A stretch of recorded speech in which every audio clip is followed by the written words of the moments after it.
Hello everyone. भाई नए session में आप आए थे 2025-26 और डाउट था क्या सर सिलेबस चेंज होने वाला है इस साल भी हमारा। तो भैया यहाँ पे सिलेबस चेंज हुआ है, कुछ का सिलेबस चेंज हुआ है।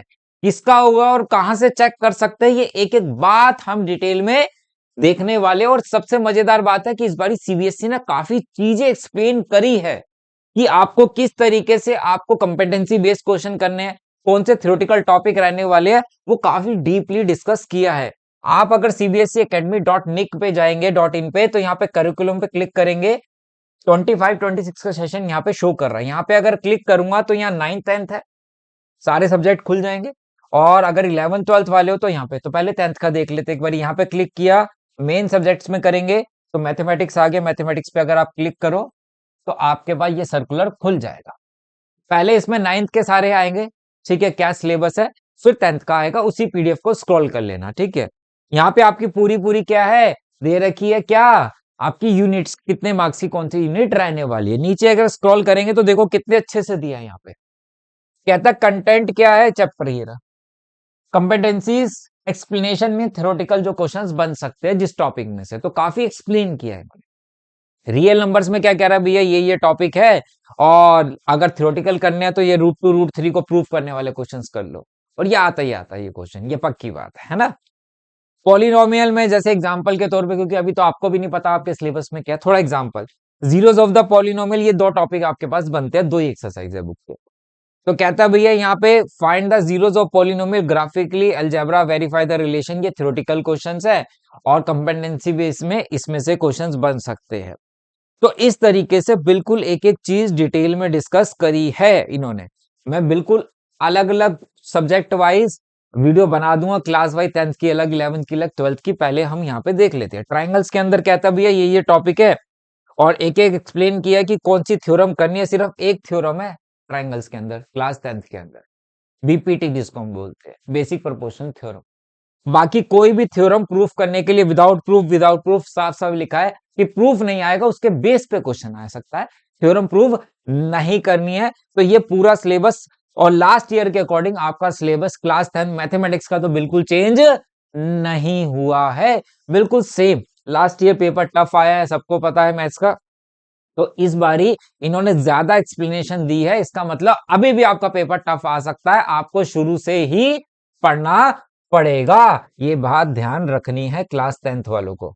अगर मैं यहाँ पे 11th-12th पे क्लिक करूं भाई, तो यहाँ पे एकेडमिक इलेक्टिव सब्जेक्ट्स पे क्लिक करो भाई, आपका यहाँ पे ओपन हो जाएगा। यहाँ पे सारे सब्जेक्ट्स आ गए। मैथमेटिक्स पे क्लिक करेंगे तो पहले 11th का सिलेबस, 11th मैथ्स की बात करूं तो 11th मैथ्स का सिलेबस कुछ चेंज नहीं हुआ है। 12th में कुछ चेंज देखने को मुझे मिला है, 11th में कोई चेंज नहीं है। ये बात अपने पास नोट कर लो, ठीक है। यहाँ पे इन्होंने देखो सारी चीजें बोली भी है, यहाँ पे एक एक यहाँ पे भी कंटेंट शो किया है 11th क्लास के अंदर भी, जबकि 12th में इतना डिटेल में डिस्कस नहीं किया है, लेकिन सिलेबस चेंज हुआ है। ये आपकी यूनिट्स है, देखो कैलकुलस 35 मार्क्स का रहने वाला है, बहुत डिटेल में डिस्कस करेंगे हम, ठीक है। जो क्लास 12th का बच्चा है भैया, मेरे दूसरे channel VM sir class 12th पे चले जाना, सारी चीजें डिटेल में करा रखी है, वहां से आप इसको देख सकते हैं। देखिए चैप्टर 1 बिल्कुल सेम है। आपको पहले बुक क्लियर कर दूं, क्लास 10th वाले पुरानी मतलब लास्ट ईयर जो बुक आई थी वही लेना, क्लास 12th वाले भी वही लेना, उससे पुरानी नहीं लेनी। सिलेबस बिल्कुल सेम है। 12th में अगर बात करूं, यहां थोड़ी सी कंफ्यूजन रहती है क्योंकि एनसीईआरटी और सीबीएसई वालों को कोई आपस में तालमेल रहता नहीं है। इसमें अभी आपने रेंज, डोमेन, प्रिंसिपल वैल्यू बोला, ग्राफ बोला है, लेकिन जो लास्ट ईयर थी बुक, उसमें कुछ टॉपिक थोड़ा सा ज्यादा मुझे लगता है, तो इसमें कुछ डिलीट इसमें नहीं लिखा है, उसमें है, तो हमें करना पड़ेगा, ठीक है। ऐसा और भी चैप्टर्स में था, बताता हूं अभी। बाकी किसी में कोई चेंज नहीं है, कहाँ चेंज है वो बता देता हूं मैं यहाँ पे।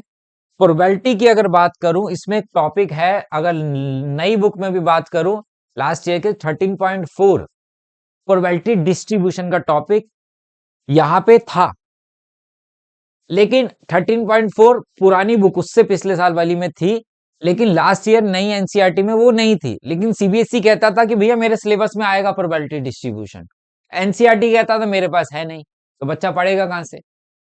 तो इसलिए सीबीएसई ने इस साल प्रोबेबिलिटी डिस्ट्रीब्यूशन हटा दिया है, क्योंकि एनसीईआरटी में वो टॉपिक छपा ही नहीं था, एक्सरसाइज ही नहीं थी, तो बच्चा करता कैसे? तो आपका एक topic probability distribution class 12th mathematics से हट गया है। ऐसे ही आपको बाकी सब्जेक्ट्स में भी जो भी टीचर्स होंगे वो बता देंगे कि आपका कौन सा टॉपिक या कौन सा चैप्टर अभी नया डिलीट हो गया है। ठीक है, तो अब अच्छे से पढ़ लेना, क्योंकि पेपर आपको सब पता है कि 10th का हो कि 12th का हो, टिपिकल आ रहा है पिछले कुछ सालों से। तो अच्छे से प्रिपरेशन अभी से करना स्टार्ट कर देना। ठीक है, चलिए मिलते हैं बेटा नेक्स्ट वीडियो में। Bye bye, take care.